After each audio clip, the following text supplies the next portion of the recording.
No, for those watching the Buffalo Bills and Kansas City Chiefs battle tonight on the what I call the late game on American broadcast TV, I'm going to remind everybody how bad the Buffalo Bills have been in relation to a world championship. Not only did you lose four straight Super Bowls, two against my Dallas Cowboys, they haven't won what's considered a world championship since the year before I was born. I'm 57.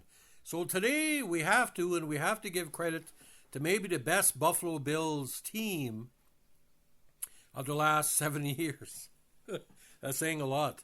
The 64 AFL champions.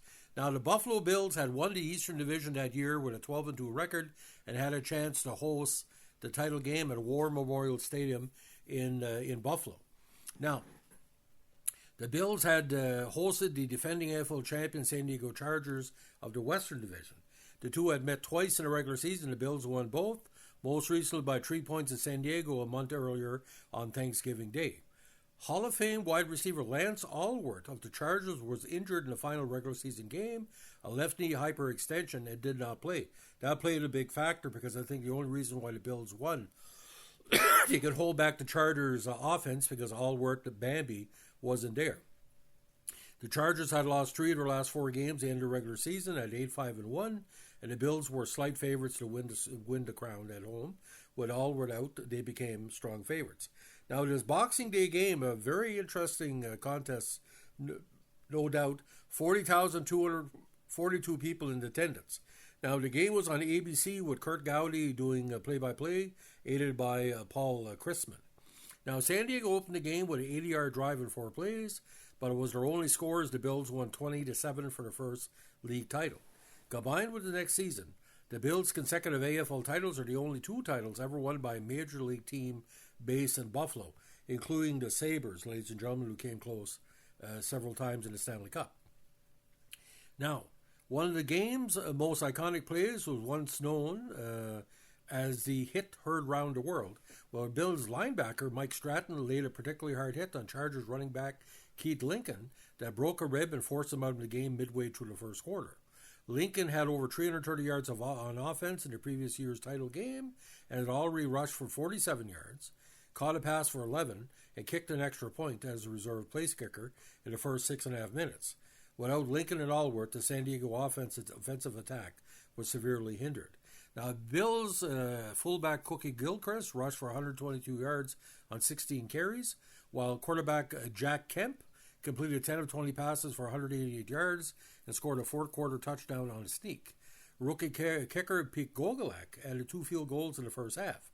Again, War Memorial Stadium was filled with a sellout attendance of 40,242. Now, the funny thing about Jack Kemp, I first learned about him many, many years ago when he was playing for a while with the Calgary Stampeders. He had played with the Stampeders in 1959 before moving on to the AFL. Now, he had cups of coffee with Detroit, Pittsburgh, San Francisco, and the Giants previous to the Stampeders, moved on to the Chargers, and of course beating his former team in the championship was a big deal because he won back-to-back titles and MVPs in 64 and 65 and was a 5-time All-AFL All-Star. Now, his stats were quite interesting. This is what we're coming into, ladies and gentlemen. With the Chargers, he went 9-3 in 1960, 12-2 in 61, went over to Buffalo in 62, and then eventually brought them to back-to-back titles in 64 and 65. He won more than he's lost, 65, 37, and 3, and of course he helped to make his teams make the playoffs six times after leaving Calgary. Now, this was the final game for Chargers quarterback Tobin Rote, when led the Lions to the NFL title 7 years earlier in 57, and the Chargers the AFL title in 63. He was replaced in the game by the great John Hadle, who had played most of the regular season. The 64 AFL title game was the penultimate Pro Football Championship game played in Buffalo. The Bills hosted again in 66, but lost in their attempt for a third straight AFL crown.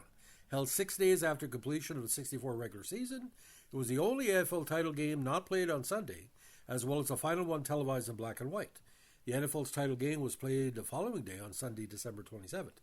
Now, this was the last AFL game on ABC TV.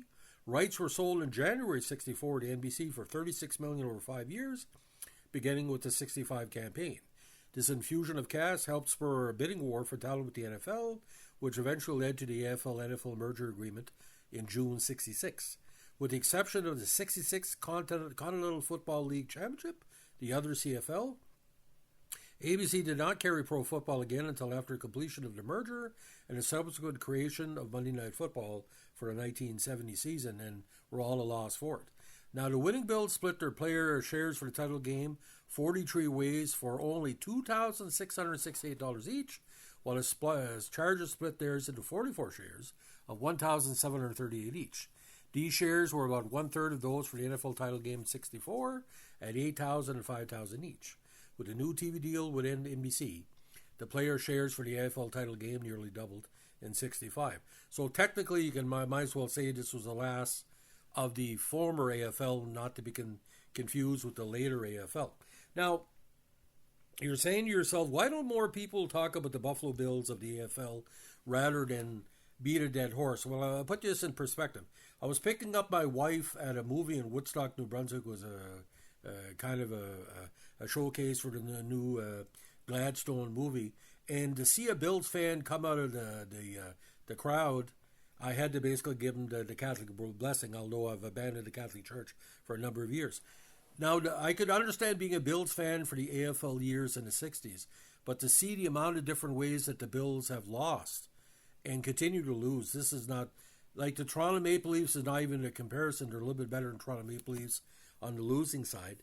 But I think what happens with most people, when you think the Buffalo Bills in Canada, do you think about this as being Canada's second most popular or third most popular behind Dallas number 1, Seattle number 2, and Buffalo number 3? The Patriots are not that big across Canada. Yes, they're big in the Maritimes, all East Coast is.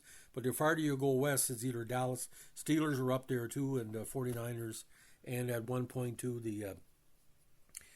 most of the the Houston Oilers, because of Warren Moon's former playing in the CFL, playing with the Oilers. So if you have a chance, I think there's video of the 64 title game out there, of the title game out there someplace. There should be, because being an ABC. But 64-65 was a crossover into color. You look at Star Trek. This would be probably as interesting as it can be. It was a prep for ABC leading into 1970 Monday Night Football, and of course, it didn't Kurt Gowdy to do it. And he got with the mouth that roared, Howard Cosell. So that's the story of the 1964 Buffalo Bills world title, which I consider AFL championship at the time a world title. That's my thinking. If you like what we're doing here with our AFL Vintage podcast, let us know with a like, comment, subscribe, or share.